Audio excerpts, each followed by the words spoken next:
vamos con la columna de Daniel Samper Pizano y enseguida reabriremos nuestra presentación con pregunta de Ana Bejarano.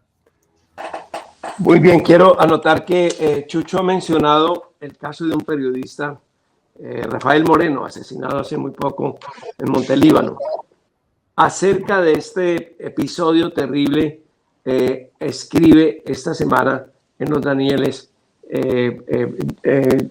Jonathan, el director de la Fundación para la Fundación para la Libertad de la Prensa.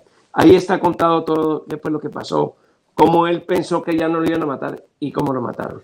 De modo que sobre esto hay una columna realmente demoledora sobre el peligro que corren muchas personas en este país por ejercer honestamente su profesión. Y ahora paso a la lectura de mi columna, que se llama Un Nobel cuarentón. Evidentemente hace relación a los 40 años del premio Nobel que se cumplen ahora esta semana, exactamente hace 2 días, bueno, ayer, sí, el 21. Y dice así, un Nobel cuarentón. Muchos años después, frente al pelotón de periodistas que lo fusilaban con preguntas sobre los orígenes de su emblemática novela, Gabriel García Márquez respondió: un día, yendo para Acapulco con Mercedes y los niños, iba yo manejando mi Opel y pensando obsesivamente en 100 años de soledad, cuando de pronto tuve la revelación. Debía contar la historia como mi abuela me contaba las suyas, partiendo de aquella tarde en que el niño es llevado por su padre a conocer el hielo. Esta es una cita que trae Tras las claves de Melquíades, libro escrito por Eligio García Márquez, lamentablemente fallecido, el hermano menor de García Márquez. Un libro muy importante, del 2001. Muchos estudiosos se refieren a 2 gloriosas epifanías que transformaron la literatura española. La primera ocurrió en el verano de 1526 en Granada, durante la luna de miel de Carlos V y su prima Isabel de Portugal. Cientos de invitados acudían a los festejos. Entre ellos estaban el embajador de la República de Venecia, Andrea Navallero, y el poeta catalán Juan Boscán, estamos hablando del siglo XV, que conversaban al vaivén de unos vinos fresquetes. El diplomático insistía en proponer a Boscán que él y sus amigos poetas, todos ellos españoles, ensayaron las nuevas formas métricas arraigadas en Italia. Por ejemplo, la estructura de 14 líneas del soneto, poco popular en la península, y versos de 11 sílabas, por ejemplo, el que todos conocemos de Teresa, en cuya frente el cielo empieza. Muy extraños entonces en la poesía castellana.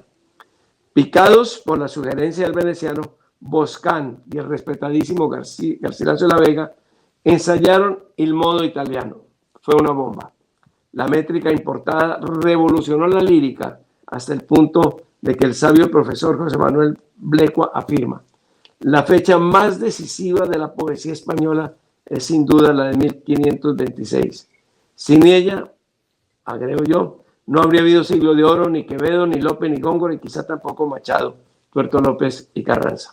Resulta fascinante que una historia literaria tan rica y extendida como la nuestra reconozca que la cumbre de su poesía y el parto de una de sus máximas novelas podrían marcarse en el almanaque.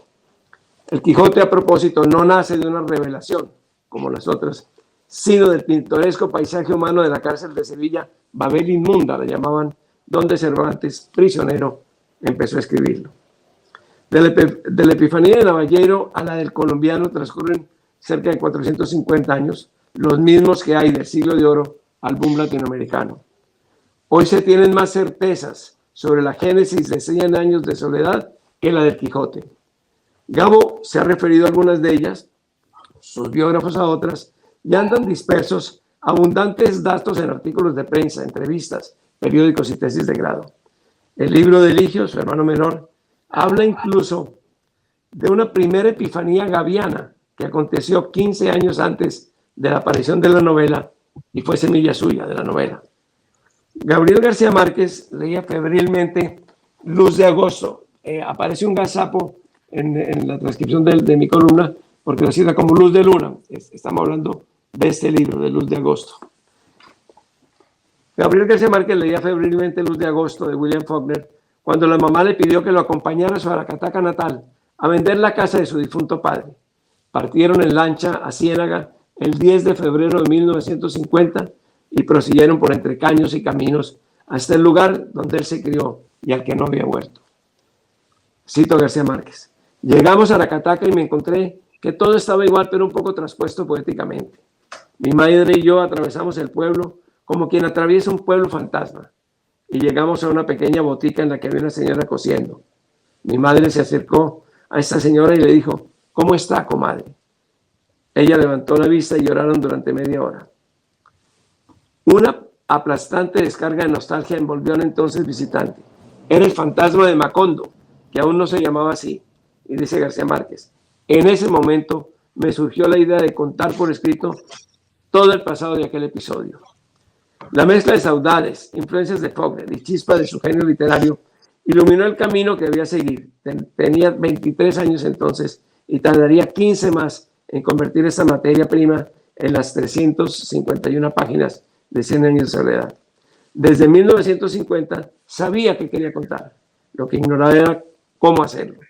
La revelación que sufrió en el viaje a Acapulco en julio de 1965 le permitió ver la primera imagen del relato, esa llave que abre la puerta. Un niño acude de la mano del padre a conocer la magia del agua congelada. Todos la sabemos de memoria.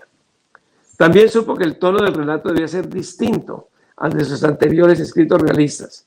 Necesitaba la credibilidad de las historias insólitas cuando las narran impávidos los abuelos, los muertos que reviven, las muchachas que suenan al cielo, los hilos de sangre que recorren una casa para dar malas noticias.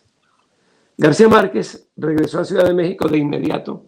De hecho, dio la vuelta y se fue directamente. Y entre julio de 1965 y agosto de 1966, en un año, escribió de manera incesante. Sembró y cultivó el árbol generacional de los Buendía. Creó un mosaico de personajes inolvidables. Organizó el relato en 20 capítulos no numerados y decidió que al llegar al 10º, la historia recomenzara. En octubre de 1966, la novela estaba lista con el título que recorrería el mundo y en junio de 1967 quedó impresa la primera edición en Editorial Suramericana de Buenos Aires. Vestía una carátula de urgencia, pues no llegó a tiempo la que luego conocimos todo, la de los 18 recuadros con objetos diversos y la E de soledad que apunta en sentido contrario. Fue un éxito popular y de crítica. Pablo Neruda declaró muy pronto que en español solo el Quijote estaba por encima de 100 años de soledad. El 21 de octubre de 1982 se anunció que Gabriel García Márquez era el ganador del premio Nobel. Lo recibió en diciembre con música de guacharacas y ahora arden homenajes y fiestas por los 40 años transcurridos desde que la cumbia se tomó los solemnes salones suecos. Este es mi recuerdo del Nobel y mi recuerdo de los 40 años del Nobel que se está celebrando, entre otros, en el Festival de Gabo en Bogotá. Maravillosa columna y maravilloso recuerdo.